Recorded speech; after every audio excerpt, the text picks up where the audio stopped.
Firstly, I'm going to take you through the swim I'm in because it's really important on these trips to fish to your strengths. And this season I've been fishing a sort of intimate little English syndicate, and I didn't want to come away to France and pick Jolly, the big lake, and have to fish at 130 yards because I've not been doing that this year, and I'll leave that to the big guns like Damien and Danny and people like that. But on this particular trip, the lake is really suited to my type of fishing. It's uncannily similar, the swim, to the lake I'm on in England. You got big area of snags off an island, it just screams carp, and then I've got a nice big body of open water in front of me, and it comes to another small island, and that to me just screams carp. Whether the wind's banging over the other side or whether it's coming into me, it just looks like a holding area, and that's a really encouraging thing to look for. And when the draw was made, this was my top choice of swim. This is where I wanted to be. My whole head was framed around getting in here. So when the draw came out, I came out quite high and I was able to get in here, so I was really happy and excited, and so far the session's gone really well. So I mean, you can have a look. I've got basically a rod just to the left of them snags over there. My middle rod is positioned off the slope of the island, which is just in front of me there. It drops off from sort of 3.5 foot down to 4 foot, and I've got it right on the pinnacle there. There's a bright tree where it's sort of starting to go wintry into its wintry colours. I've got a bait there, and then the other one is off the left of this island. Again, it slopes off from 3 to 4 and then plateaus out at 5. And my left-hand rod's bang on that, and all spots I'm really happy with. At the moment, my runs have been coming to the left and middle rod, but I'll tell you a bit more about the baiting strategy because I'm going to get some bait in now. Now, baiting approach is really important on these little lakes. A lot of people come away and think small lake, small spreader bait, small amount of bait. Now, I'm not saying go mad and like piling loads of bait when you get here, but what I like to do is spread the bait around. I've got this big area of open water in front of me, and what I do every morning, sort of about just before breakfast, my rods will be wound in, whether there's fish in me swim or not. I know it sounds crazy, but it will benefit you as your session progresses by keeping your lines out of the water and putting bait out. Then fish find an area on the lake which is free of lines, free of pressure, free of hooks, free of danger, and they build up in confidence as the week progresses. They're coming in, they're grazing, and that's what I'm doing. I'm putting 4 baits in a throwing stick, which is quite rare, and literally just frying them out there. Just not any old ware, but certainly over a nice big 20-30 yard square the bait's going out. And it's just my way of saying to the carp, if you want a free feed in the day, come here.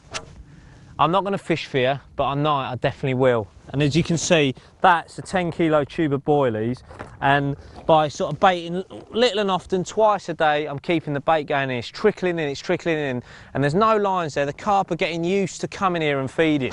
Now, I'm not doing this on all 3 of my rods. I've got another little spot which has also been productive with a little spread of particles. I'll show you how I'm doing that, but that is the boilie approach. It's a nice wide area. I'm just putting the bait in every day on time, and the fish are just coming in there grazing, and at night I'm picking them off. It's a lovely way of fishing, a very comfortable way of fishing, and what it means, you don't have to be pinpoint accurate. You don't have to be landing a foot to the side of the marker, because the carp are looking for boilies. They're moving, they're picking baits up, and that is really important. It makes them a lot easier to catch as well, because the faster you get a carp moving, the quicker they're hitting the lead, and that is really important. And I think, you know, the more boilie fishing I do, the more I enjoy it, and you know, by putting them out there, it's making it very easy. And you know, I've already had some really lovely big common carp off there, and hopefully there'll be a few more to come. So I'll show you this particle spot, and I'm just going to get some more bait out.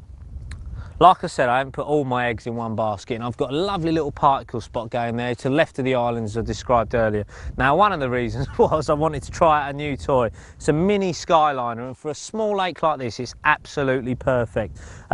No front vane, so it doesn't get caught in the wind. And the other perfect thing about it is, because it's so small, when you come to baiting up after a fish at night, it's just a little dimple on the surface. It's like a little plop every time you cast out, and that gives me a lot of confidence on shallow lakes like this. On a lot of occasions I'd be scared to bait up with a bigger spot, but with this little one it's absolutely perfect, and I'd suggest that to you. If you're fishing a lake and you're putting out a bulk amount of bait with a big spot in the day, then why not change to a smaller one at night when you come to just topping up your swim? And Adam Penning told me that 10 of these is 14 ounces of hemp, so I've already had 2 carp off 10 of these, so that's 14 ounces of hemp for 2 carp, which ain't bad really. So I'm just going to top this up. It's only about sort of midday, so I'm going to put 10 spods out now on my spot to the left of the island, and then just after dinner, when I get my rigs out, I'll put another 10 spods on top of that, and probably a light scattering of small 12mm boilies, just to keep them rooting around for a few bigger things, so they're used to picking up a hook bait. Lovely. Got another one in the net. I have indeed, yeah. Cheeky monkey. Where have you had that then? Just the left-hand side of that right-hand island there, look. They've been showing, haven't they, last hour or so? They have been, yeah, just behind that island they have been, yeah. I was fizzing up earlier on, just in front of this one here. Right, I see. What, are they back of the wind now, do you reckon? Have they moved a bit? Yeah, they seem to be, yeah. What have you been having them on then? Just little boilies. Yeah? Just sticking loads of baits out everywhere and fishing 2 bait stringers wherever I think I'll pick a bite up from. Really? How much bait? I've been putting about 1 kilo to 2 kilos a day. So nearly 5-6 kilos now on the 3rd day. Yeah? Different sizes? One size? 15s and 80mm. Right. Do you think that's making any difference? Yeah, it can do, can't it? Because they're picking up different baits, but I think when you're sort of getting them moving anyway, it doesn't really matter. And then what about the hook bait? Is it straight bottom bait, pop up? It is just straight bottom bait, yeah, wafter, yeah. No, I'm just drilling it out, putting a little bit of cork in it just to take the weight off the hook. It's not slow sinking, but just so it goes up the same as all the others. Quality, quality. And what about the rig? What's sort of the terminal setup? Just a safe zone leader, lead on a lead clip even, and then I'm just changing the size of sort of the length of my rigs to where I'm putting the baits. If it's softer, I'll put a longer. Why'd you do that then? Oh, right, go on. Yeah, because if it's a softer bottom, the lead will go in, and I want the bait to be on top of the silt, obviously. So. Right, got you. And do you foam it up, or you got PVA bags on, or anything like that? Yeah, I've got a PVA bag of 2 or 3 baits, and I'm just putting a bit of foam over the hook to, so nothing marks the hook when it goes down. Awesome, awesome. So you actually caught that short, you didn't carve me up this time? No, not this time. No, you caught one out your own peg. That's nice to see. And the other thing, you promised me you wouldn't cast out in the day while I weren't fishing, and you haven't, you? Well, I saw him, Harris told me that I was fizzing, so I had to come around here and flick a couple of baits out. That's it, I'm going to get that rusty head monkey out of here. That's it. Right, well, should we have a look at him then? Yeah, let's get him out. Right then, dub from above, let's have it up. Right, which number's this? Number 6 now. Not bad, son. You're doing me by 1, aren't you? I am indeed. But you're fishing in the days and I ain't. You have to mention it, didn't you? Only joking. Look, lovely French now.